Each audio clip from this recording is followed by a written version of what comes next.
Welcome to By-The-Bywater, a podcast on the Megaphonic Network. I'm Ned Raggett. I'm Oriana Schwint. I'm Jared Pekacek. And we're here to talk about all things J.R.R. Tolkien, his work, his inspirations and impact, creative interpretations in other media, languages, lore, rip-offs, parodies, anything we think is interesting. Thanks for joining us. Hello and welcome to the 51st episode of By-The-Bywater. Wow, we had a time last time, we thank you all again. We hope you all enjoyed it. That was a glorious one-off, and now we're back to staring at each other at our computer screens. But this is just the way. This is how it is. And we've all been through various things happening, but Oriana's got the biggest one because it was very, very good that we did that episode and recorded in Portland, because shortly she won't be there anymore. So it's happening now. One time only. We'll just have to come to New York. Oh, no. Oh, no. But yeah, it's time. Finally a reason to go. Time to get back to the East Coast. It's just, sometimes I'm just not a West Coast person. Neither is my husband. It's okay. You can say you spent the time. You went through, a couple of years worth of it, and through a pandemic, and got to see what it was like. So, and everything like that. So, hey, all right, you made the effort, more than some. So, a good move back to you both. That will be coming up here in a bit. Meantime, we don't want to toot Jared's horn too much here, or do we? Because we can say that he's been getting all sorts of fun reactions on his forthcoming novel out next year. The Callies are circulating, and the goodness is happening. It's wonderful. We again promise that when the actual pre-order link goes up, we will share it, but it is not quite ready yet. But that must be a very satisfying feeling there, Jared, I have to say. It is. It's so weird having it out there and people that I've never heard of tagging me oh, I picked it up. I'm so used to knowing who has it. Mm-hmm. And I got to get over that, because pretty shortly it's going to be way more people than I ever thought. Yeah, but yeah, that's the weird part. And then coming with that, of course, is the good part of oh, I love this book.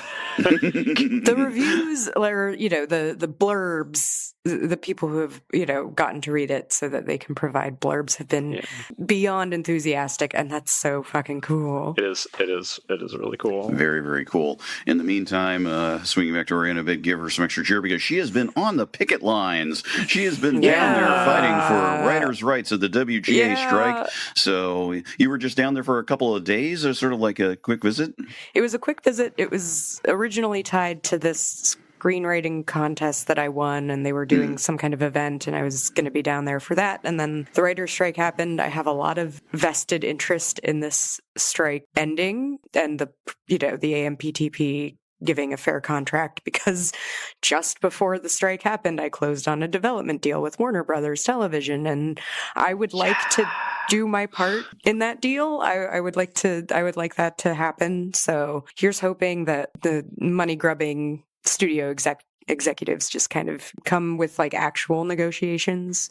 Yeah, so grub a little less. So I was just going to say that. Tiny bit, just a tiny bit. The smallest fraction of their income, like a couple. Just one yacht is all we're asking for, basically. Yeah. It's a simple thing. So, and if anyone out there is complaining hey, that means the movie or the show I want isn't going to be coming up yet, it's folks, there are, centuries of culture out there waiting to be found that you haven't discovered yet. So that just go read Middlemarch while you're waiting. It'll carry you through.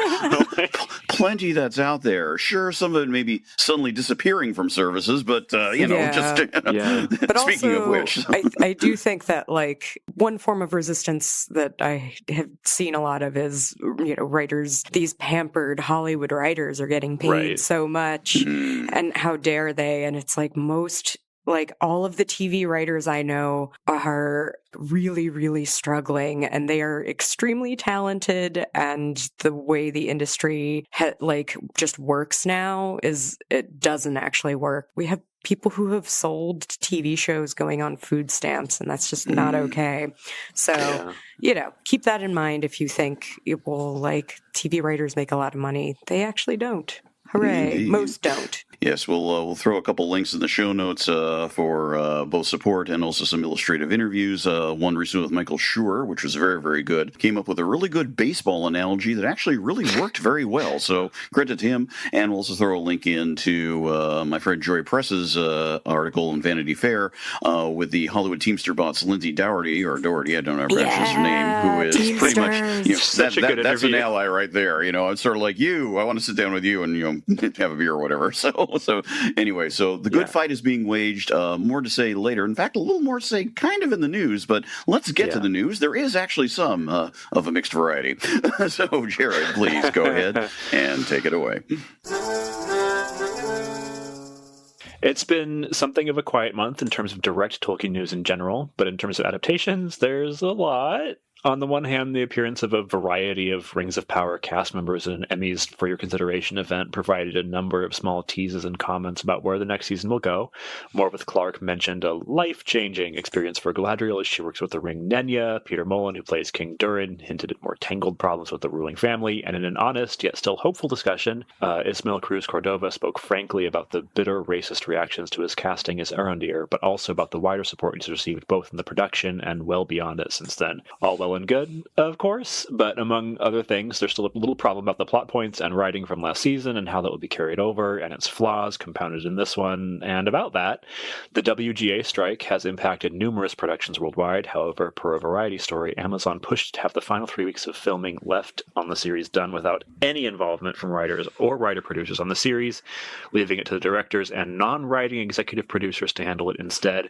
Far be it from us, your friends here at By-The-Bywater, to humbly suggest that maybe getting the two chief showrunners out of the way of the remaining filming is in fact the best thing that anyone's done with this series as a whole at this point. And yet, yeah. Separately, in June, the Annecy International Animation Film Festival in France will be hosting a panel providing a preview of the other big adaptation coming down the pike, the Warner Brothers anime, The War of the Rohirrim, and we'll have more about that in our July episode. Yes, we will indeed, because by the time we record our next episode, that event will have happened. We'll have a sense of it. It's slightly unclear exactly what is being involved. It sounds like it's a panel, maybe a trailer. Certainly, it could be done. They were already giving info about the actual length of the movie, which apparently was 2 hours, 10 minutes. So who knows, maybe a rough cut or something like that. But that is happening. That is intriguing. It is sort of in comparison to Rings of Power, the quiet adaptation that's been sort of ticking along with news every so often. And we'll just see what happens. And once we know more about it, and that should be the case. And again, more next time. But yeah, Rings of Power season 2 seems like it's taking some weird turns here. So just the whole, without knowing exactly what's going on, it's just sort of okay. The other thing I didn't bring up, because it's strictly a rumor, is the report going around that the equivalent of young Shelob, which I think is just absolutely hilarious. So yeah, that feels like something that went through a weird game of telephone where I don't know, maybe we'll see some spiders at some point in a forest, and it's just gotten completely blown out of proportion. Yeah. I will be pretty sure this is what's going to happen if there is a young Shelob, but I bet it's going to be she's been in the mountains of the Southlands, Mordor, this whole time, and it's going to be a, hey, remember this guy the entire time? Mm-hmm. Oh yeah, she was there. And we were all afraid of her. We just didn't talk about it at all. Mm-hmm. Until this very moment. yeah. Until right now. My grandmother told me stories of the, Oh my God. Yep. Would anybody notice if there weren't writers on this show? Look.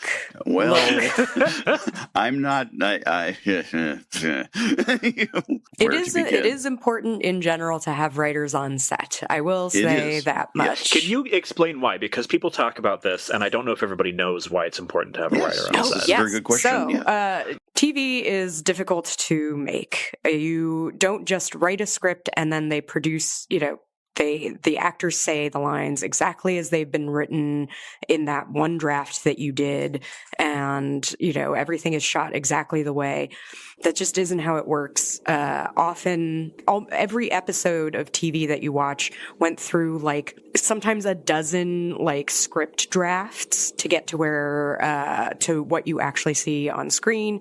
Sometimes you will get to set to shoot something and a location won't be available, and there goes your scene where they're talking about a pizza place, like they're eating in a pizza parlor, and you have constructed this metaphor about their relationship using pizza, and now it's a ramen place, and you have to completely rewrite the dialogue and maybe even the sentiment of the scene. Sometimes an actor has like injured themselves and they can't like stand and they have to be seated for their scene, and you have to rewrite that. And there are all of these minuscule changes that need to happen during production. And if you don't have a writer there, you don't have a writer like massaging the story in the way it needs to be. Or, you know, sometimes I have heard of times where a writer wasn't on set, a director made a choice to, you know, tell an actor to play the role a certain way or to play a particular emotional moment a certain way. And then that just completely derails the story for the entire season because the showrunner had a very different emotional endpoint in mind for the character.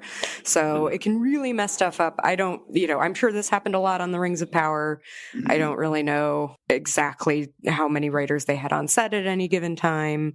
I know Succession has 2 or 3 writers on set every episode, which is quite fascinating, and I guess it gets results. Yeah, no, this is good to remember. As you are all watching whatever you watched, you know, it's not just simply what's on the screen. You know, yep. that work happens. You know, and in some respects, you know, something like the Jackson Lord of the Rings things with their deep documentaries and all that gave a real sense of how that works. You know, collectively, and you know, the writing was as much a part of it. And you know, and they you know, credit to Jackson Walsh and Boyens. They were always talking about, oh yeah, we adjusted things on the fly and all that. And again, even if not every result is something that we love, and again, all we have to do is look at the Hobbit movies and go, well, the point is they were working on that and doing things with that, and it is an evolving process. Yeah, so yeah, vital part of the process from beginning to end. So yes. So pay them. Yeah. Right. Oh boy. So we will see. And yes, the comments from the actors were nice, but of course it didn't give too much away. Why would it? So we will just sort of see where it goes. They were so. I don't know if I was just in a bad mood when I read this. I don't know. But the Morpeth Clark thing with the ring, and she's like forming a relationship with Nenya or whatever the phrasing was, where it made it seem like the ring is going to be an entity in its own right, was bananas to me. Mm-hmm. Like, Yeah. I found that bizarrely irritating, and I cannot articulate why. But it was like, not all of the rings are like the Ring of Power. Like, they don't all have consciousness, right? I guess maybe they're going that version, direction. Now she's going to have like the voice of Nenya talking to her or something. And another thing they're borrowing from the Jackson movies, right there. You know, the idea of the voice of the ring having like a vocal presence or whatever. Yeah, I do wonder if that feels like something that was pulled from like Harry Potter, where in the Harry Potter lore, I guess wands and wizards form a connection, and as they work together more and blah blah blah, like, you know, the bond becomes stronger. And but it's like I don't need that. From this, we have that in a different thing. I don't know. Yeah. Still not even sure about watching the second season. I don't think so. I don't think that'll happen. Yeah. I mean, you know, here we are. It's sort of like, you know, curiosity drove us first time around. Second time, it's like, look at that big old mountain we got to climb. I mean, It is. I mean, I feel like it have to talk about it, but obligated? Also like I will stare dully at it. We'll still do an episode. We may just have to do it based on, like, you know, summaries. Yeah, well, there is some part of me that still hopes it can be salvaged. I cannot see how they could. Yeah, that's the thing. I'm curious to see exactly what they're going to try and do here. Yeah, that's really what it boils down to. I don't know. It's not that I have faith in this team anymore, if I ever did, but like, some small part of me thinks like there's some good in this show, maybe. It's worth fighting for. I feel a little bit like Frodo looking at Gollum and being like, maybe. Maybe this twisted thing with all joy sucked out of it could be redeemed. There we go. This is the Sam. So, it has a part to play. And will this adaptation throw itself into Mount Doom? Yeah, you never know. And we never got another Tolkien adaptation ever again. Oh, please. No. No, genuinely, in some ways, watching the first season was instructive on how not to write a long-form arc of something. Yes. So, it does have its part to play before that. Tune in next time, or we will continue our complaints. But there is other stuff to talk about, and that is our main topic, which is indeed Jared's choice here, and a very interesting choice. The topic was something literally I'd almost forgotten about until you suggested it back at the Portland get together. So, Jared, please do take it away. So, we're going to talk about the Tolkien poem where someone's love dies, so they go to the realm of the dead and make such beautiful music that the Lord of the Dead lets them have their love back. No, it's not the Lay of Leithian, it's Sir Orfeo. But I have to say, I felt like a complete fool for somehow not noticing until now that the story of Baron Luthien is partly an Orpheus riff. But moving on from my astonishing, thick-headedness, Sir Orfeo is a Middle English poem from the 13th or 14th century. The dating is a little unclear. Technically, it's a Breton lay, which is a development of older Celtic song forms. It's written in rhyming couplets, and it's short enough that you could probably perform it over a banquet or something if you really wanted to. As far as I can tell, we don't really know when Tolkien translated it, and he didn't really write about it. So unlike Gawain or Pearl or whatever, it doesn't really seem to have taken up much space in his head. So, when even Christopher Tolkien couldn't turn up any notes about it, he wasn't that Tolkien wasn't that into it. Yeah.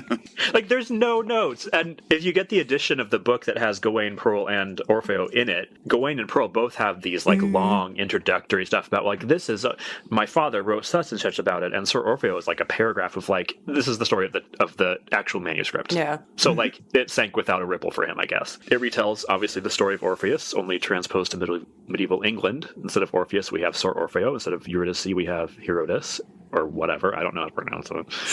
Instead of Hades, we have the King of the Fairies. Instead of Thrace, we have Winchester, although they still call it Thrace in the poem.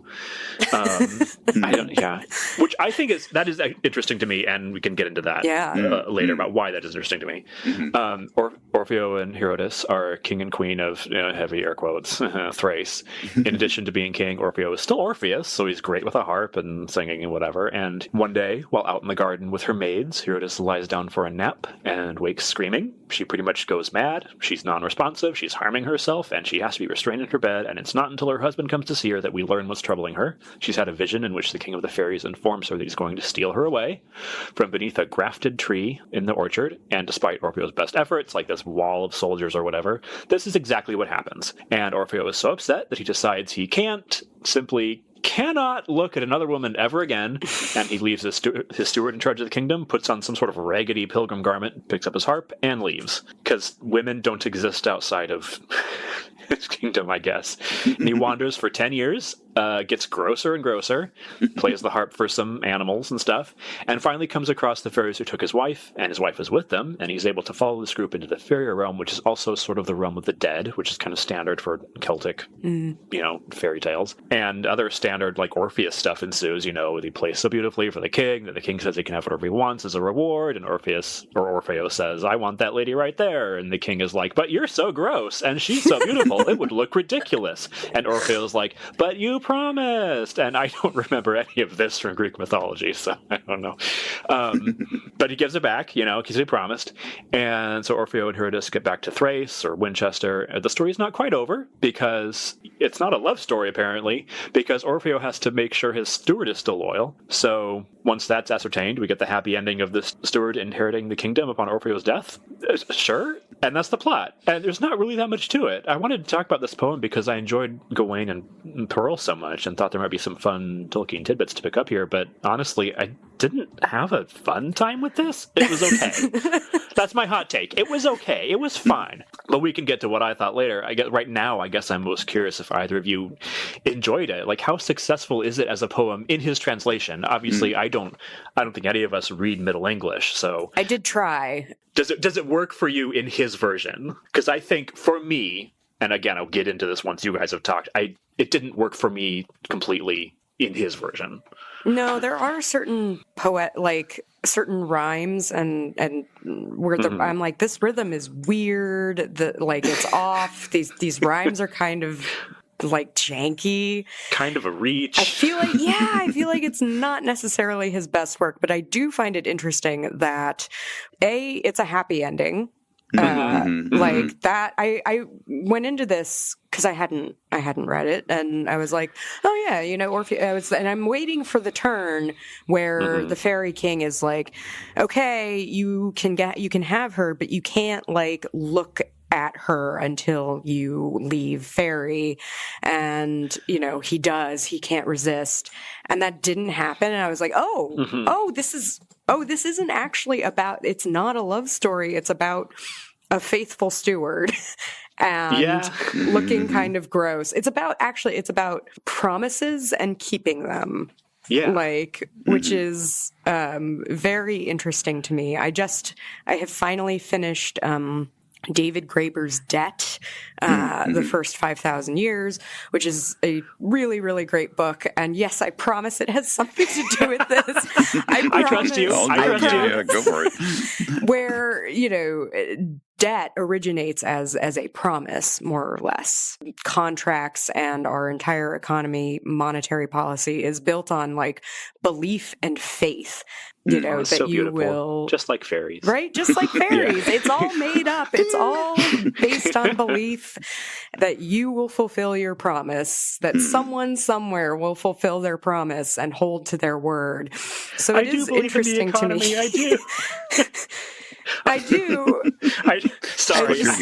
We didn't mean to interrupt you. Clap your hands. Clap. You have to keep the American economy alive. Clap your hands. Put money on those credit cards, please. Yeah.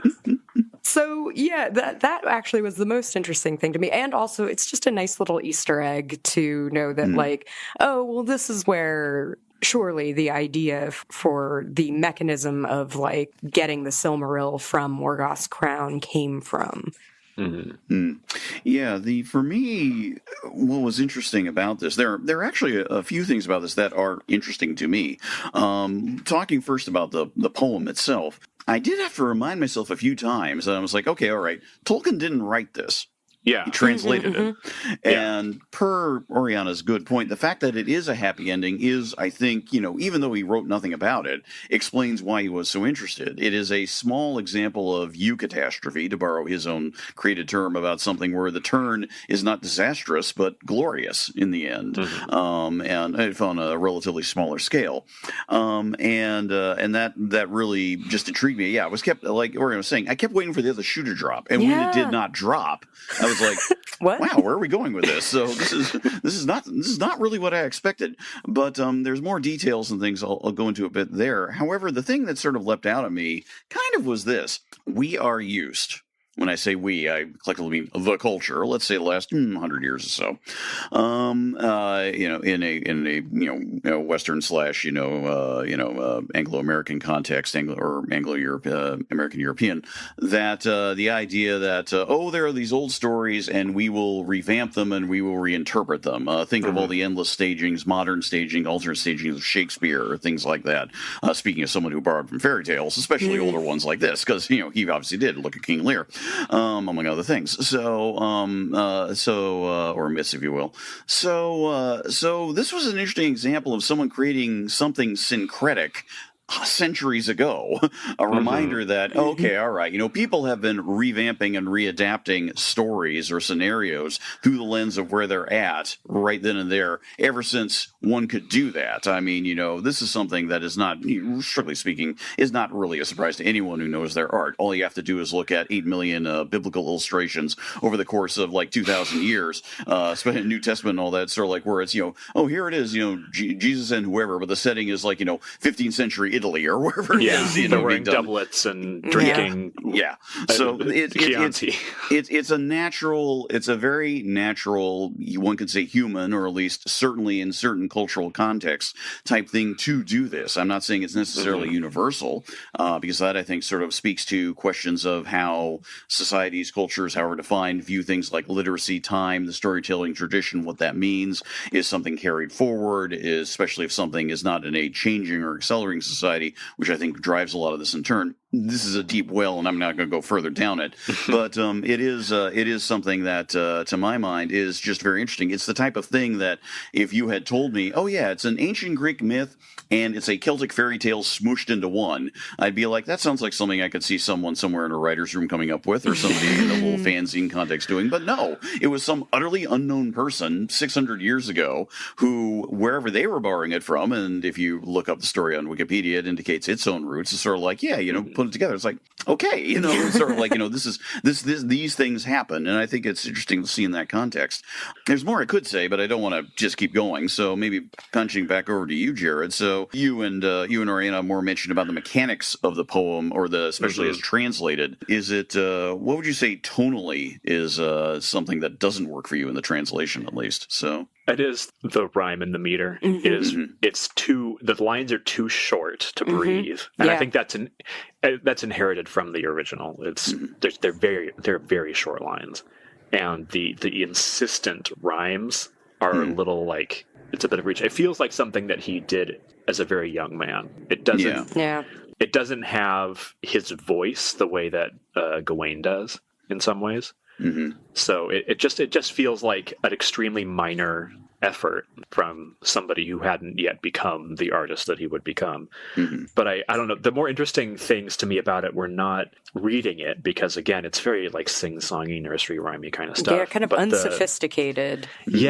But the actual weird things about the poem itself that have nothing to do with the translation, which is like setting it in Winchester, which at the time that it was written, Winchester was the capital of what would become the Kingdom of England until, I just based on when it was moved, but it was moved relatively recently before the poem was written. So when the poem is written, the court is in London now. So setting it in Winchester puts it in the past in a very, very interesting way, where it's like Winchester is the capital not of England but of Wessex. Right. I think, is it Wessex? So like it's setting it in a fairy tale space in a way that's recognizable to contemporaries of the poem, but not to people nowadays, unless you have a bunch of footnotes. And I don't know, I just thought that was really like a really interesting adaptational choice on the part of this anonymous poet. Like it's Orpheus, but it's using like Celtic fairy rules, and it's updated for that audience, but still very consciously put in a half legendary past. I don't know. That kind of thing was way more interesting to me than whatever Tolkien's bringing to the table on this one.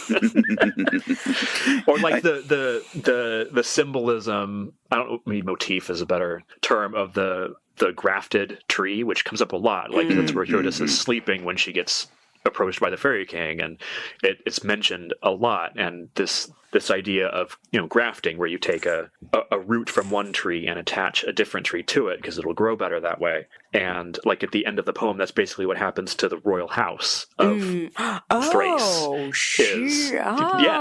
steward is like grafted onto this thing, and it's like, I don't know if that's supposed to mean anything for the audience at the time, but as like a nice little bit of foreshadowing, I thought that was really cool. Something that reading this led me to look into. Now, on the one hand, the you'd say the Celtic side of this poem, something about like the King of the Fairies and where it exists, that's very interesting stuff in its own right, and we can certainly plunge into that. And I think there's something to be said too about how a syncretic poem like this could absolutely appeal to Tolkien, precisely because we can think about the ways in which his own education was essentially the late Victorian Edwardian education was both both self-consciously classical, but also increasingly there are people going in. It's like, what are our pasts? What is the nature of England as much as the Greco-Roman civilization to which we, the English, are clearly the heirs. Which has been sort of like an attitude throughout a fair amount of what can be called standardized 19th into 20th century education, nationalism, etc., through an English context, et cetera, et cetera. There's lots to unpack, but what I wanted to look at was in discovering how much I didn't know about Orpheus as a character, because I know the basic story, Orpheus and Eurydice. It's sort of like, okay, yeah, Orpheus he's one of the Argonauts. The thing happens with Eurydice, I suppose to pronounce it correctly. And that basic story about how, yes, brought back, and that I knew. But when I decided to, sure, it's lazy, but it's there. I'm like, what does Wikipedia say about Orpheus anyway? And now I'm like, whoa, there's a convoluted load of these weird intertwining things, and I realized how mutable a figure he was even back then. You had writers insisting that he was a real person. You had writers basically making him more like a creator of almost like a creator of almost modern history or things like this. How he talks to the animals, the inventor, and all that. He's very protean figure, and to my mind, Hercules was always the protean figure of Greek mythology to a degree, but Orpheus is kind of right up there with him, and that makes the fact that the story is mostly told through the tragedy that befalls him interesting, because it seems that he is much more of an all-over-the-place guy, for lack of a better term. In a weird way, Sir Orfeo kind of doesn't necessarily consciously reclaim that, but almost makes a case for it, saying, no, he's more than just that story. And I found that was pretty interesting. Jared, you were sort of reacting there to some thoughts, so... Yeah, much earlier in what you were saying. So, I'm going to loop back, I guess. Reminded me of the king and the land of the dead and fairy and all of that. And there's in the poem when Orfeo shows up at this castle where the king lives, he comes across this. Basically, the courtyard is just full of people who aren't dead, but aren't alive, like people who were presumed drowned or lost in fires or whatever. There are people taken on the point of death who are in this weird twilight zone, and it makes the poem very, very weird when you consider that these are the people that the fairies are taking, but they have taken his wife, who, as far as we knew, was fine.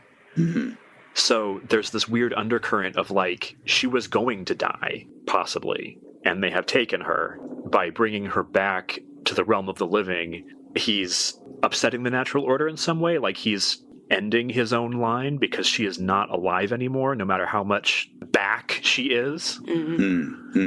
Which such a disturbing little undercurrent to this poem, which is never called out by the narrative itself. But yeah, this intersection of the realm of the dead with the realm of the living is where this poem kind of lives. Which I can see Tolkien, having this hold over Tolkien, who is very concerned with death as a natural thing, or death as something that must be accepted, grappled, while also grappling with it. What does it mean? How do we deal with it? And it is interesting. The power of fairy is so often in, God, what's the fancy word for lying? Artifice. It's like kind of fiction. Is it fiction, artifice? I don't know what's happening to me today. Like my brain is just mush. But the power of fairy tends to lie in artifice, and death is kind of one of those things that you cannot kind of. You can't artifice yourself out of this one. It's you can't really put a pretty face on death. And I find that fascinating that's in this poem, that all these depictions. It's weird. It's like it's one of the weirdest depictions of fairy that I've kind of encountered. I'm not a connoisseur, but like well, it's even it does vary depending on what specific legend or myth or whatever you're looking at.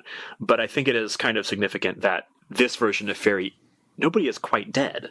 They are people who are, I forget what the exact phrasing is, but basically they were presumed to be dead. And now they inhabit this weird twilight realm where I don't think you see anybody else who is actually dead.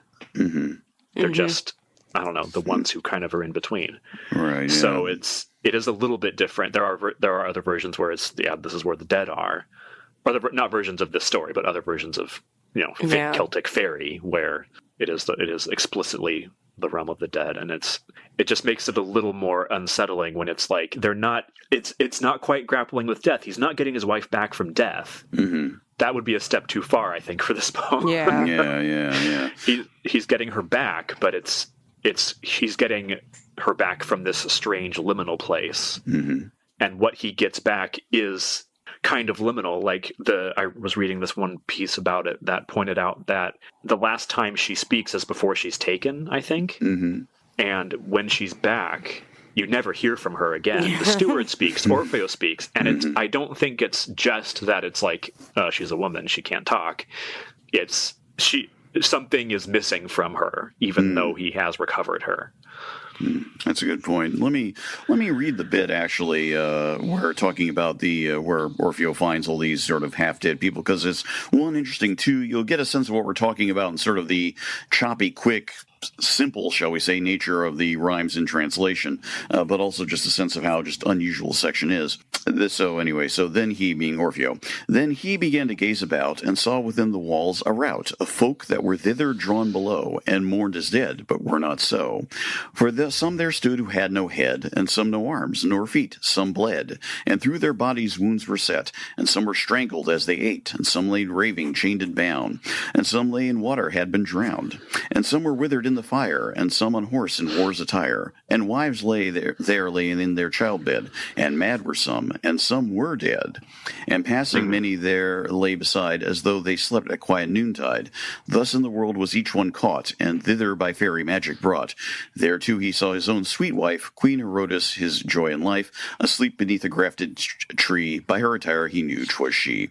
So you can get a sense of how this is not one of his most complex translations. It's sort of like da da da da da and all that. But it's a weirdly vivid, and currently, I like how he says, or I should say, he's the poet, and some were dead, but not all. I had forgotten that. It's that weird. line, but it's really weird, and I do think I personally sometimes forget that, like, I don't know, sometimes people just like wrote things that don't make sense sometimes. Yeah.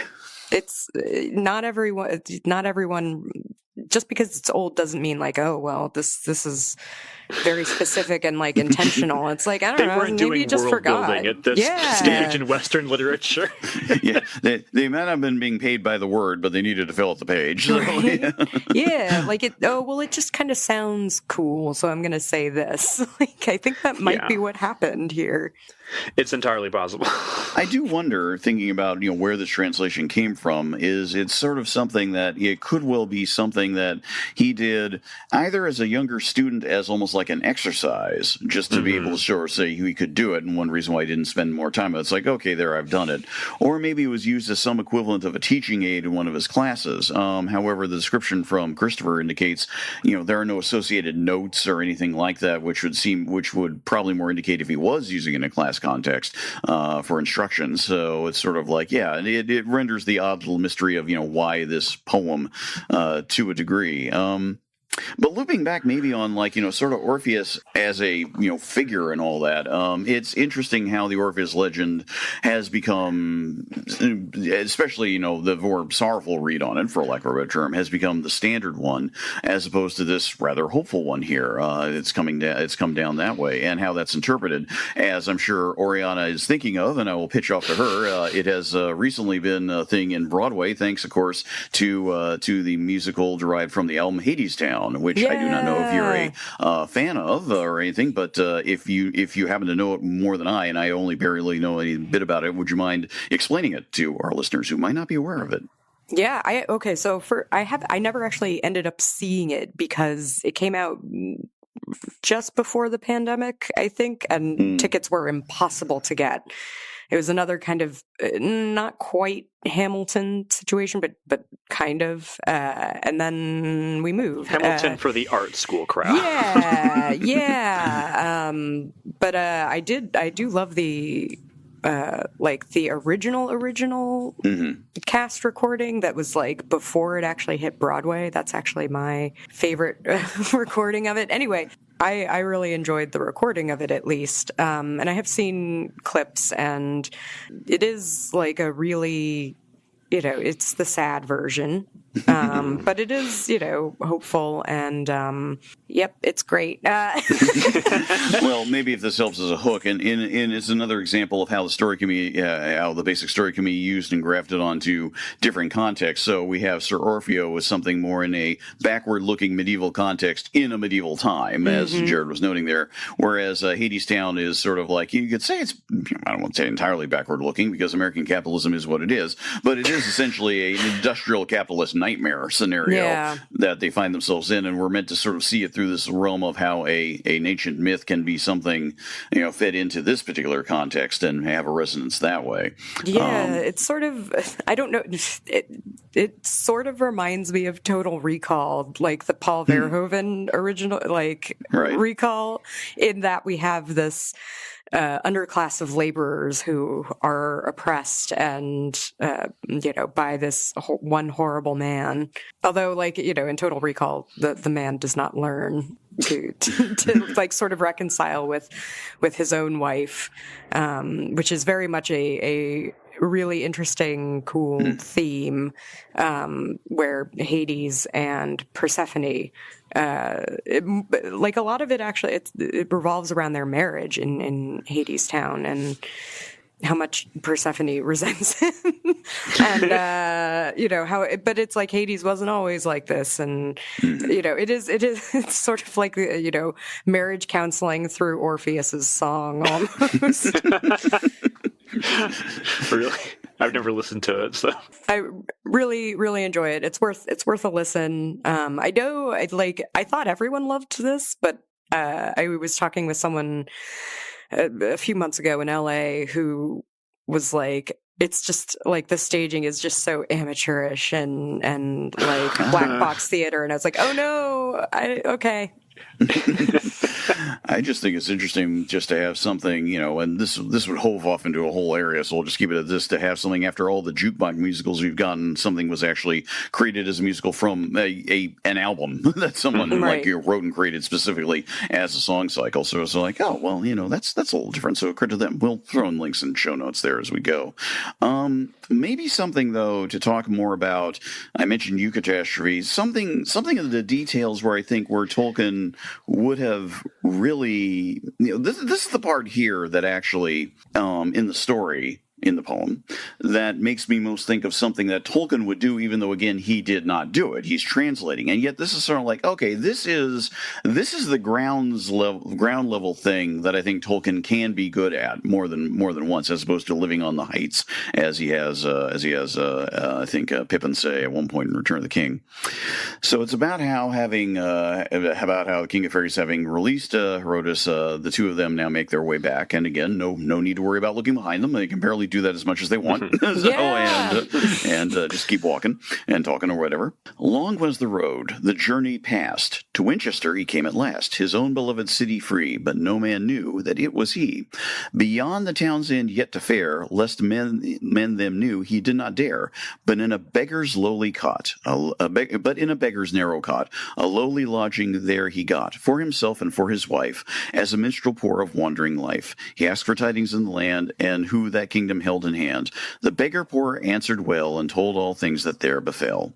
And I like that, is the best way to put it. It's something that, we are, stories like this, generally speaking, are stories of, the high and mighty, let us say, everything else is sort of like, there's down in other context or looked down on, sometimes very consciously. If you want to bring George R. R. Martin into this, the idea is that, the occasional reference to the small folk, because it's sort of like, oh yeah, whatever. Here is something that actually sort of like, that grounds the idea sort of like that the beggar has a role to play.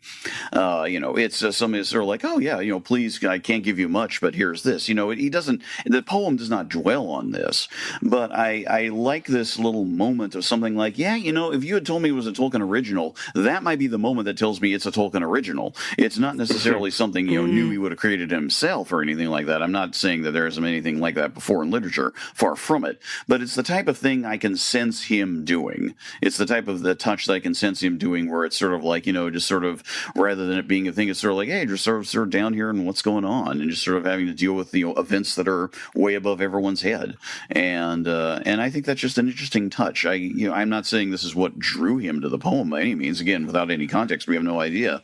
But it's something that almost makes more sense for him than anyone else translating it. So yeah, there's also speaking of eucatastrophe, from the point of view of the steward, it's like, this beggar shows up and is like, oh yeah, Orpheus got torn apart by wild animals and I found his harp. And the steward is like, oh no, that sucks. Like, my beloved master is dead, and he has a fainting fit and whatever. And then, this gnarly beggar is like, actually, I'm Orpheus. I was just testing you to make sure that you weren't trying to seize my kingdom in my absence. And, he accepted the return of the king. Yeah. I mean, again, eucatastrophe from his point of view, where it's like this, the most horrible thing is, no, this is joyful. Yeah. The master's back, which, I don't know. I also think that feels very Tolkien to be like, let's leave the woman where she was, and give the men an emotional resolution. Right. And also it is funny, even in their journey back, Tolkien uses he. It's like there's no collective. It's like he leads her away and he finds the path. He retraces his steps, and she doesn't figure in it all. There's no no they to be found. Yeah, which again, to me, I mean, part of that could just be the misogyny of the text. Yeah, but also the fact that she becomes a non-entity as soon as she is taken. She's a MacGuffin. She is the MacGuffin of this poem. But in more whatever he gets back is not a full person in the way that she was before. Yeah. Almost. So he doesn't have to look back and lose her because she's still lost. That's grim, man. Yeah, well, maybe I have been depressed this week. I don't know. Oh, dear. I mean, something that occurred to me just thinking about it is her moment of when she suddenly has this vision and is overwhelmed in its own way. It's almost sort of like someone trying to account for if somebody suddenly has, quote unquote, an episode, let's say. So, and you can cast that as broadly as you will. It's almost sort of an interpretation of what happens when someone sees something so horrifying or has something in their brain and how they're conveying it.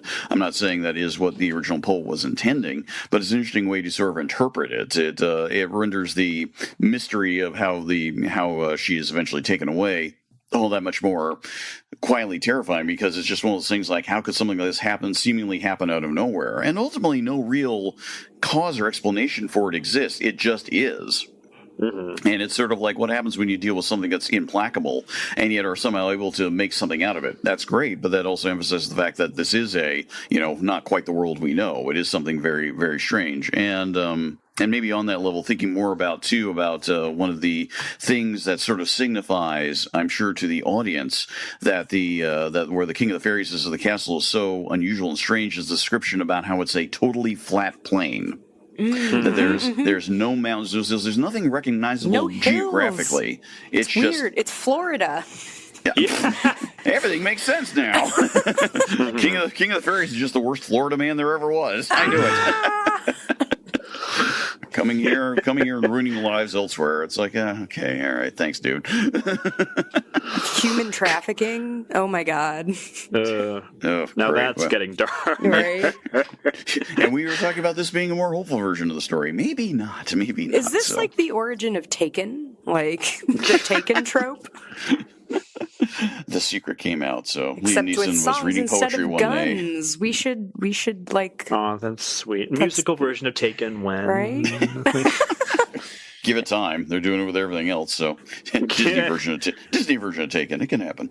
So, well, let's see. I think we've said what we need to say really about this one. It is certainly a minor work, but it's a good thing to reflect on. If nothing else, it just reflects, Tolkien's interest in a lot of things, and this falls within his bailiwick, and he made the effort on it, and it's a very tiny little thing, and at the same time, there's stuff going on there, stuff to reflect about. I'll end there. What do you guys, any final thoughts from either of you two? If you do find, yourself interested in the Middle English version, just look for one on the internet that Tolkien kind of recopy. And like, I don't know, it's just kind of fun to try and pick your way through. For me, I don't know if anyone else is interested in that kind of thing, but...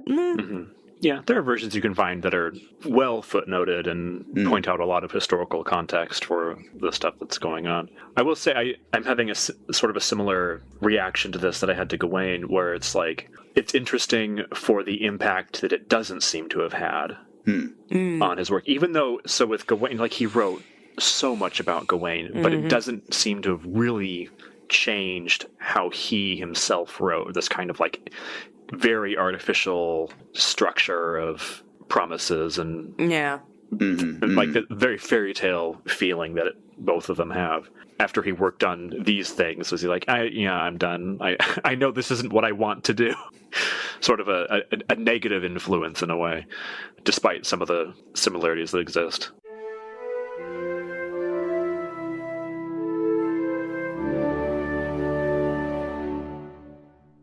And it is time to look ahead to the topic for the next episode. The choice of topic has come back around to me. So, speaking of strikes, this is something that we were going to do when it came out last fall, but a strike got in the way then. That strike, of course, was resolved successfully, so credit to the HarperCollins folks who were able to get that one great deal. But with that settled, that means we can now talk about what came out, which is the quote-unquote new Tolkien book, not really, that came out last fall, The Fall of Numenor, edited by Brian Sibley. It is a collection of things, and nothing in it is really new, but what did bring up a lot of interesting contrasts and things that I hadn't thought about before, or hadn't thought about in a long while. And as a contrast to a certain Amazon TV series that was running at the same time, it was nice to read what the author actually wanted to happen.